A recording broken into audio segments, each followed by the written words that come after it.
Coucou tout le monde, j'espère que vous allez bien. Donc on se retrouve aujourd'hui pour une nouvelle vidéo. Donc j'ai été taguée par Nanou il y a un moment déjà, mais je n'avais pas pris le temps de filmer la vidéo.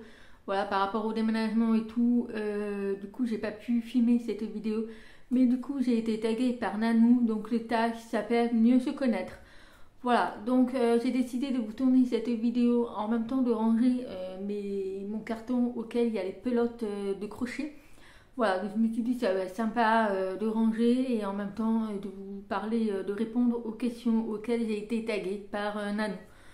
Donc écoutez, déjà pour le rangement des pelotes, donc je n'ai pas de meuble particulier et tout. Il faut savoir que moi je n'aime pas mettre mes pelotes sans protection en fait, si vous voulez, sans qu'ils soient protégés de la poussière, puisque voilà, c'est vrai que ça brasse beaucoup chez moi. J'ai 3 enfants et un chien, donc ça brasse énormément. Du coup, moi, tous mes pelotes sont stockées sous mon canapé. Donc en fait, mon canapé possède une méridienne, donc j'ai un coffre.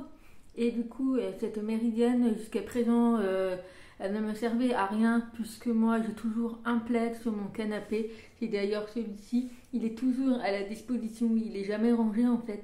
Et du coup, cette méridienne, elle était généralement vide. Et du coup, je me suis dit, pourquoi pas mettre toutes mes pelotes. Au moins, ça sera protégé, ça sera à l'abri de la lumière, surtout du soleil. Puisqu'il y a certaines pelotes, quand vous les laissez au soleil, ils peuvent se décolorer.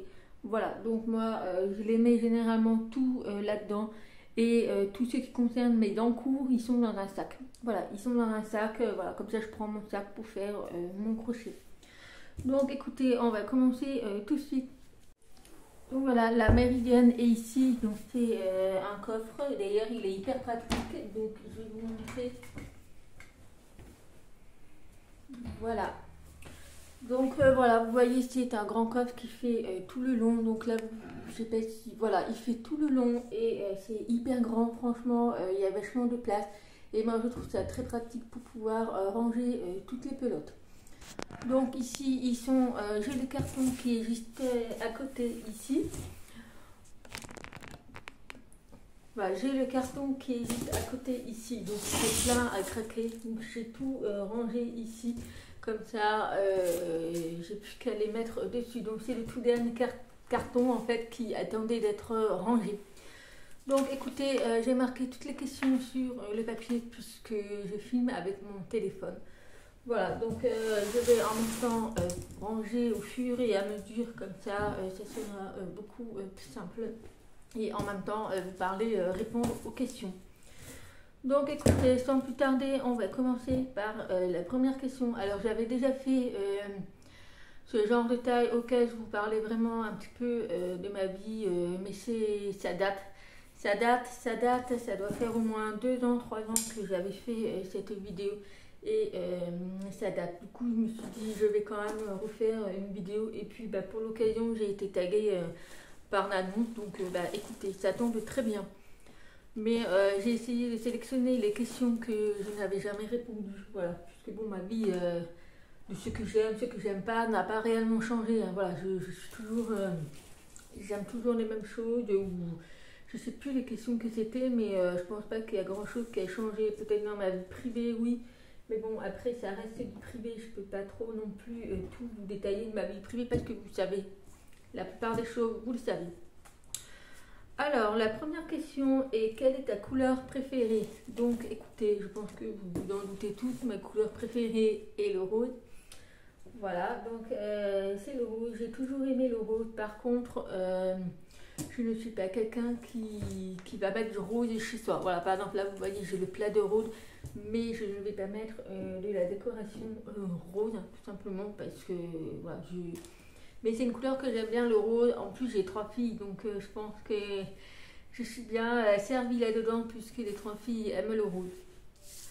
Ensuite, la question numéro 2. Es-tu la plage, campagne ou montagne? Alors, je suis très campagne. Voilà, j'habite à la campagne. J'ai toujours vécu à la campagne. Donc, j'ai toujours aimé la campagne. Au niveau de la montagne, alors je suis une Savoyarde. Voilà, je suis née en Savoie, donc je suis 100% Savoyarde. Voilà, donc la montagne, ça me plaît, mais pas pour y vivre.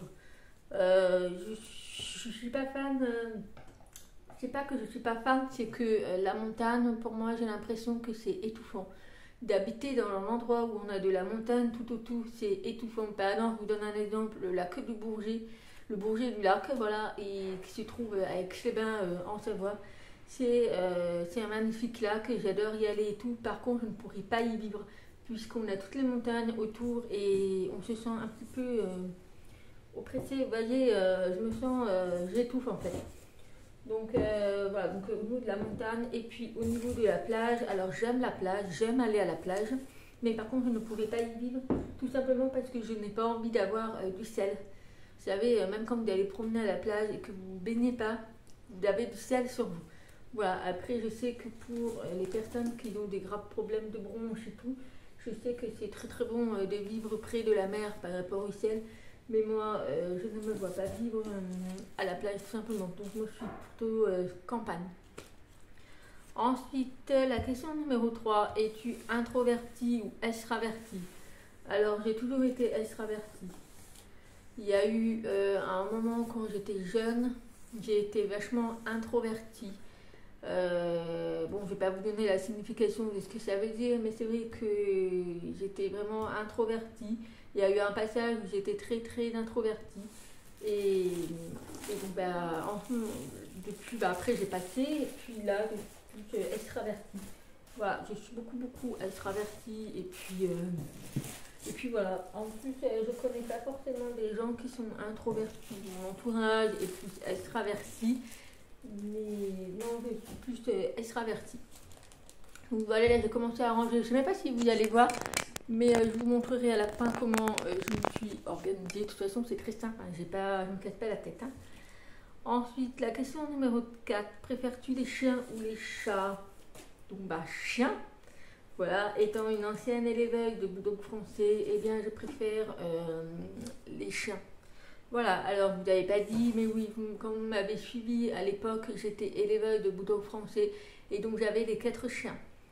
Voilà, j'ai eu les 4 chiens. Alors maintenant, à l'heure d'aujourd'hui, j'en ai plus qu'un, c'est Oslo. Voilà, à l'heure d'aujourd'hui, j'en ai plus qu'un, c'est Oslo. J'ai dû me séparer, donc je ne sais plus si je vous avais dit, j'ai dû me séparer de Wana, donc qui est ma toute première femelle. J'ai dû me séparer d'elle parce que ça devenait invivable avec elle et c'était très compliqué. Voilà. Ensuite, j'ai dû me séparer de Pookie. Donc Pookie était mon deuxième mâle le plus jeune. Donc tout simplement parce que entre Oslo et Pookie, l'entente s'est passée très très mal. Depuis que Pookie a été saillie, eh bien, ça a été bagarre assurée. Du coup, il a fallu que je fasse un choix entre Pookie et Oslo. À savoir que Oslo, c'est mon tout premier chien que j'ai eu. C'est par rapport à Oslo que j'ai démarré mon élevage, que j'ai démarré l'exposition canine. Donc c'est par rapport à tout ça. Donc c'est pour ça que j'ai pris la décision de me séparer de Pookie, qui était beaucoup plus jeune. Et je sais que j'allais trouver plus facilement une famille qui allait l'accueillir que Oslo, qui est un petit peu plus vieux. Voilà, et ensuite j'ai eu Roxy. Alors Roxy, j'ai eu beaucoup de soucis avec elle. J'ai tenté de faire des saillies artificielles, d'insémination artificielle. Malheureusement, ça n'a pas fonctionné. Je l'ai donc, lors de l'arrivée de Léonie, c'était un petit peu tendu. Du coup, l'éleveuse, qui est une amie à moi, a récupéré Roxy et elle est toujours dans sa famille, là où elle est née. Voilà, elle est retournée là-bas auprès de son papa et de sa maman. Et il me semble qu'il y a un petit frère avec, je ne suis pas sûre. Mais voilà, donc moi j'avais tenté les saillies avec elle, ça n'a pas fonctionné. Par contre, l'éleveuse a essayé une saillie avec elle et ça a fonctionné. Elle a eu 4 chiots, elle est devenue maman il n'y a pas longtemps d'ailleurs. Et c'est une merveille, franchement, elle est faite pour être maman. Même moi, je l'avais dit, elle est vraiment faite pour être maman. Et donc voilà, du coup, à l'heure d'aujourd'hui, je me retrouve avec seulement Oslo. Et je revis d'avoir que Oslo, puisque 4 chiens, c'est quand même du boulot. Financièrement, il faut avoir du temps. Tandis que là, j'ai que Oslo. Et Oslo, c'est plus un chien pépère, tranquille dans son panier. Il va avoir 7 ans aussi. Et voilà, il commence à être vieux. Et voilà, c'est pas un chien qui me demande énormément de temps, qui me demande... voilà, c'est vraiment un chien autonome. Voilà, il est capable de vivre tout seul. Mais voilà, donc moi pour répondre à la question, je suis plus chien que chat. En sachant que chez mes parents, il y a des chats, mais non, moi je suis plus chien. Et il est hors de question que j'ai des chats. Par contre, le jour où Oslo partira, je ne reprendrai plus de chien. C'est beaucoup difficile en fait. Quand on veut partir en vacances, il faut trouver comment faire garder un chien. Voilà, enfin, il y a plein de choses, il y a plein de concessions et c'est très compliqué. Donc, je ne reprendrai pas de chien ou de chat lorsque Oslo partira. Mais voilà. Ensuite, la question numéro 5. Quel est ton film préféré? Alors, je ne sais pas si vous connaissez, mais mon film préféré est Le Grand Bleu. C'est Le Grand Bleu et ce film, il est magnifique. Il date d'ailleurs, ça date. Donc en fait, c'est une histoire avec les dauphins. Et ce film, à chaque fois que je le regarde, je pourrais le regarder autant de fois. C'est comme pour ceux qui regardent Titanic, qui pourront le regarder 36 000 fois. Moi, c'est Le Grand Bleu. Et franchement, c'est un film qui est extraordinaire. Enfin voilà, c'est un film qui dure longtemps par contre, je crois qu'il dure un peu plus de 2h30, mais franchement, il est juste magnifique. Je ne sais plus les noms des acteurs, mais franchement, c'est deux acteurs très connus. Voilà, donc voilà, mon film préféré est Le Grand Bleu et c'est toujours celui-ci. Ensuite, la question 6, que ferais-tu avec 1 million d'euros?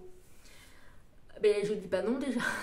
Je dis pas non pour avoir 1 million d'euros, mais si je recevais 1 million d'euros, déjà c'est m'acheter une maison pour nous, tout pour y vivre, une maison qui est sans travaux, sans rénovation, sans rien quoi, qui soit prête à vie, qui n'ait pas de soucis de quoi que ce soit, isolation, plomberie, électricité, enfin tout si vous voulez.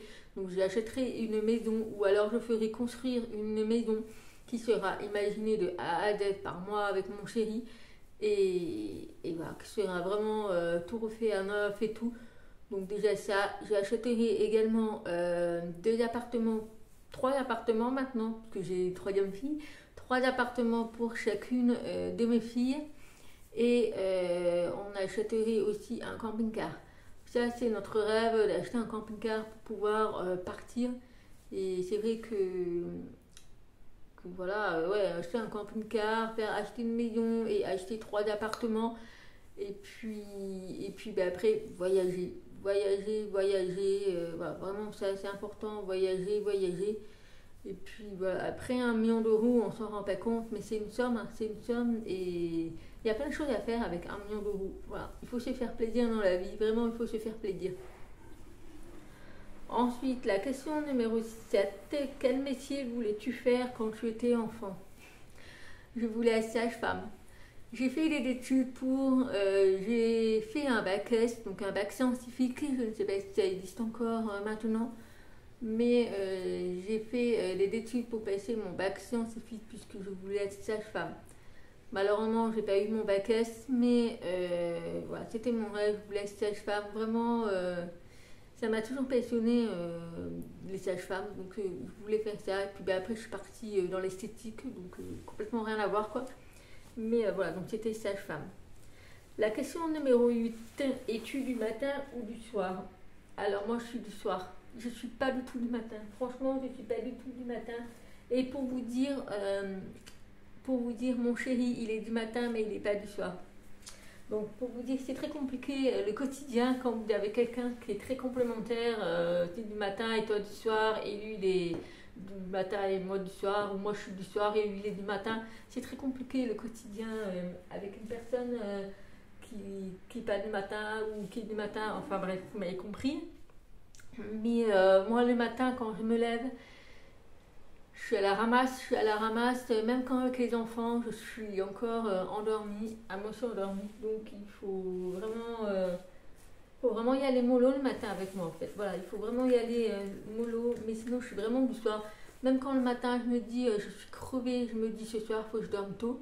Mais je peux vous dire que le soir, quand tout le monde est couché, je pète la forme. Voilà, je suis plus du soir, je trouve que je suis plus active le soir.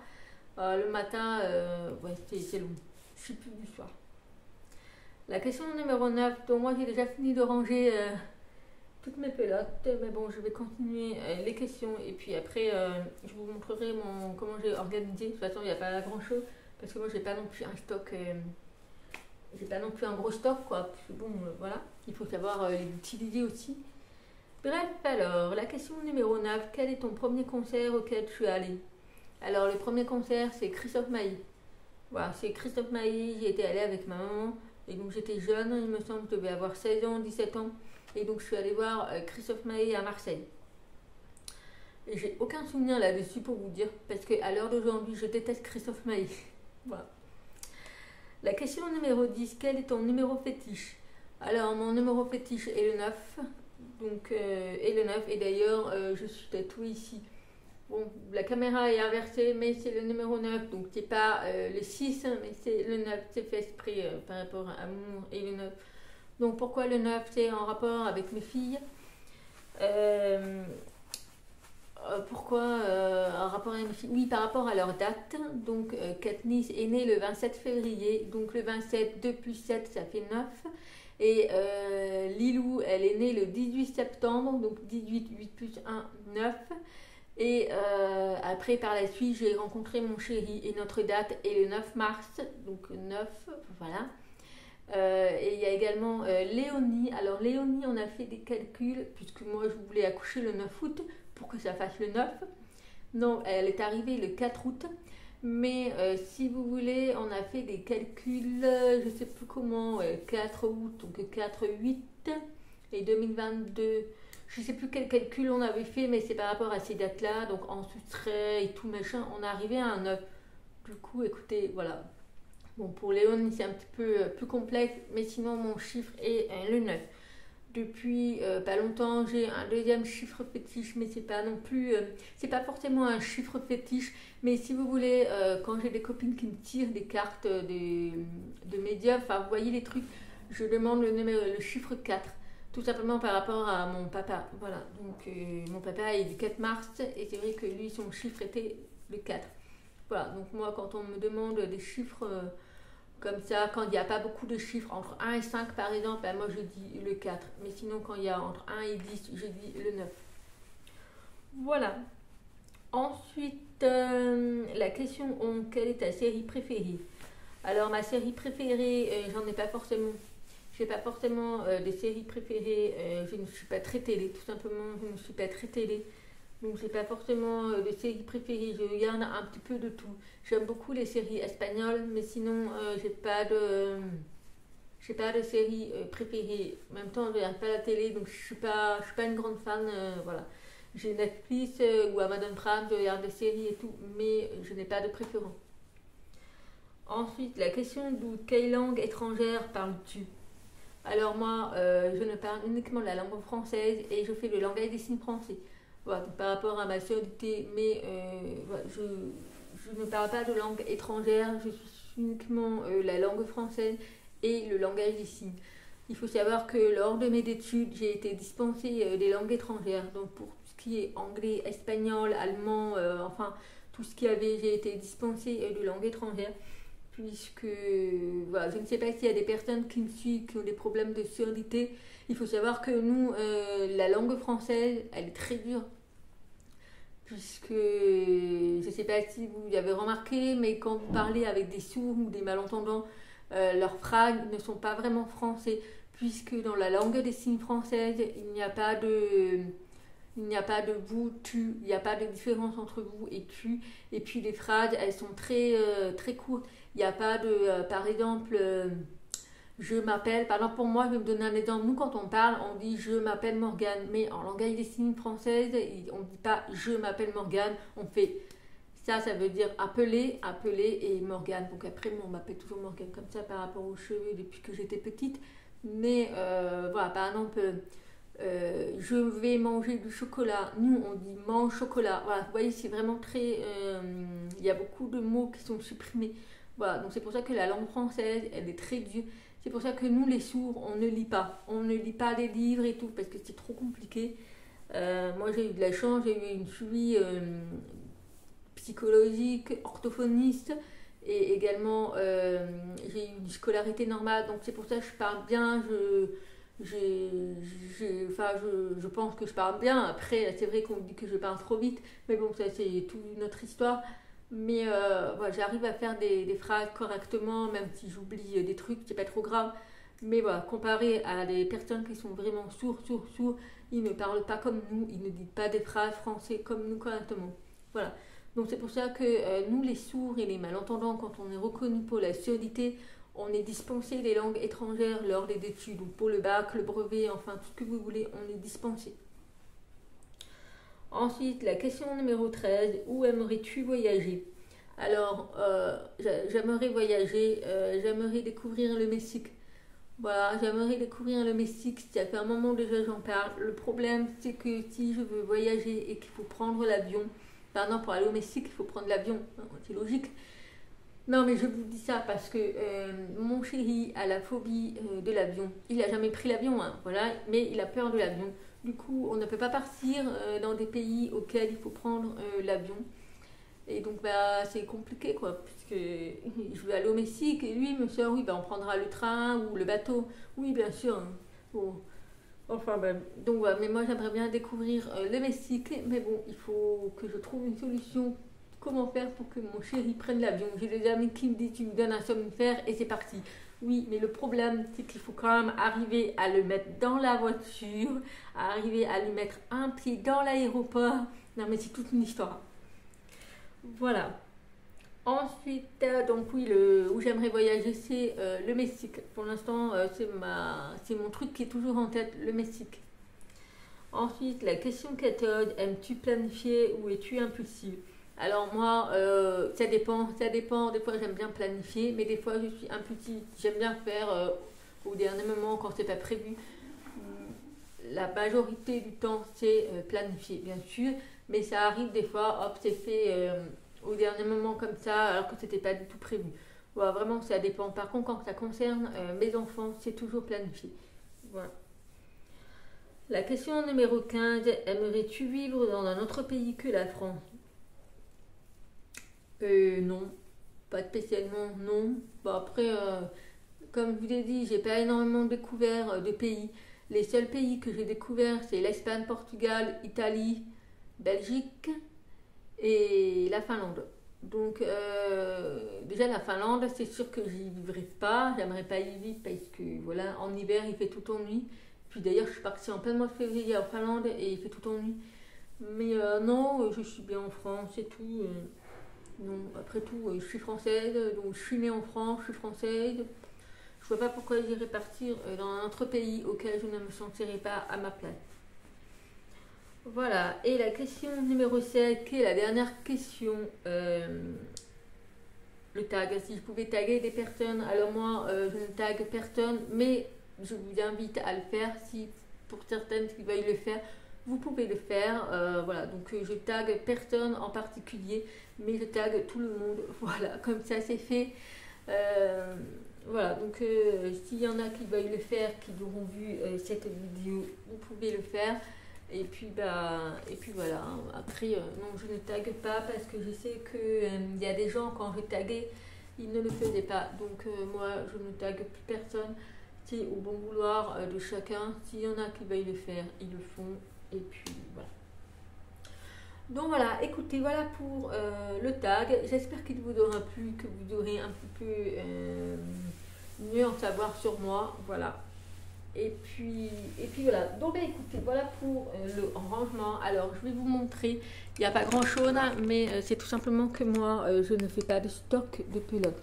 Mais là, vous voyez, c'est tout. Et les stocks de pelotes que j'ai actuellement, c'est par rapport aux projets que j'avais fait et que j'ai trop de fils ou des projets que j'ai en tête et que j'aimerais faire. Donc déjà, à propos de ça, donc là, vous voyez, ces deux pelotes là, c'est de l'économie. Donc généralement, ça vient de Tessiland. Puis il y a une partie qui vient de chez Action. Nose, Action, mais voilà. Mais généralement, moi, je me fais des stocks de Tessiland. Donc là, c'est de l'économie. Donc ça, c'était principalement le débardeur. Et donc, il m'en restait un tout petit peu. Mais là, j'ai un stock plein. Mais ça sert toujours. Parce que d'ailleurs, cette couleur, ça va avec tout. Ensuite, ces deux pelotes, c'était pour les sacs que j'avais fait en crochet, vous vous souvenez. Donc là, vous voyez, il n'y a pas la même quantité, tout simplement parce que la bobine m'a servi à faire 2 sacs. Et là, je pourrais faire un 3e. Et là, il me reste encore celui-ci, qui est pas mal d'ailleurs, qui est plein. Donc voilà, et ce que j'aime bien, c'est que en fait, ils sont pailletés. Vous voyez, ils sont un petit peu pailletés, c'est trop beau. Voilà, ici, c'est principalement de la drac. Voilà, c'est de la drac, c'est la pelote qui coûte 1 euro. Et donc ça vient de chez Tessiland. Donc j'ai un petit peu toutes les couleurs. Je me suis dit au cas où. Tout ce qu'à la base c'était ma veste en granit. Si vous vous souvenez, ma veste qui a d'ailleurs plu à tout le monde. Avec des carrés et tout, des fleurs et tout. Et donc ça c'est toutes les pelotes que j'ai un petit peu. Il n'y en a pas énormément. Donc en fait ils sont dans des sachets. Parce que j'ai pas beaucoup de fils. Mais je les garde. On ne sait jamais, ça peut toujours servir. Donc c'est tout là-dedans. Et puis voilà, et puis là le reste c'est de chez Action, c'est pour des projets que je voulais faire. Et ici c'est du trapilo, voilà, c'est pour des sacs comme vous voyez au fond. Et puis celui-ci c'est, je ne sais pas si vous allez bien voir parce qu'en plus j'ai le téléphone qui est lourd. Ici c'est un projet que j'avais fait avec ce fil, mais je l'ai mis en pause parce que il me facilitait pas la tâche, il était un petit peu long à faire et j'en avais marre. Voilà, mais bon, du coup, je l'ai mis là. Il y a le crochet d'ailleurs qui est à côté pour me rappeler avec quoi j'ai fait. Mais d'ailleurs, il faudrait que je mette un marqueur pour que ce soit beaucoup plus simple. Comme ça, je pourrais récupérer le crochet. Donc voilà, donc écoutez, et puis ben, le reste, c'est tout dans mon sac que je garde avec ma petite pochette, avec tous les crochets et tout. Et quand j'ai fini la pelote ou quoi, bah, je remets dedans si j'en ai en trop ou pas. Mais vous voyez, franchement, là, j'ai même pas utilisé la moitié. Je pourrais en rajouter encore. Mais de toute façon, j'ai prévu de passer une commande sur Tessiland dans pas longtemps. Puisque j'ai pas mal de projets en tête. Voilà, j'ai pas mal de projets en tête. Et il y a les soldes. Donc écoutez, on va se faire plaisir. Voilà. Donc voilà pour cette vidéo. J'espère qu'elle vous aura plu. Et puis, ben, n'hésitez pas à me dire en commentaire si vous avez d'autres questions. Je pourrais éventuellement refaire une vidéo spéciale tag avec des questions que vous me posez. Je ne suis pas fermée à ça. Vous pouvez très bien m'envoyer vos questions. Je les écris au fur et à mesure dans mon carnet. Et dès que j'ai assez de questions, je vous tournerai la vidéo pour vous répondre aux questions que vous me demandez. Peut-être que vous ne savez pas tout non plus de ma vie. Après, bien sûr, il faut que ça reste raisonnable. Je ne pourrai pas répondre à des questions qui sont trop privées. Voilà, donc l'affaire des filles, pour l'instant, je ne pourrai pas vous répondre. Mais sinon, voilà, pour tout le reste, vous pouvez, il n'y a pas de souci. Voilà, donc bah, écoutez, voilà, je vais m'arrêter là. Et puis bah, j'espère que cette vidéo, elle vous aura plu. Et puis bah, en attendant une prochaine vidéo, je vous fais plein gros bisous et je vous dis à très vite. Bye bye.